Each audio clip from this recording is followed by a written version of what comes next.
You ask Tiger to solve. This deals with linear equations with one unknown. The final result is x equals 1. Let's solve it step by step. Simplify the expression. Simplify the arithmetic. Swap sides.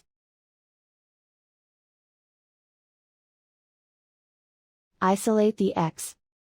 Divide both sides by -11. Cancel out the negatives. Simplify the fraction. Cancel out the negatives.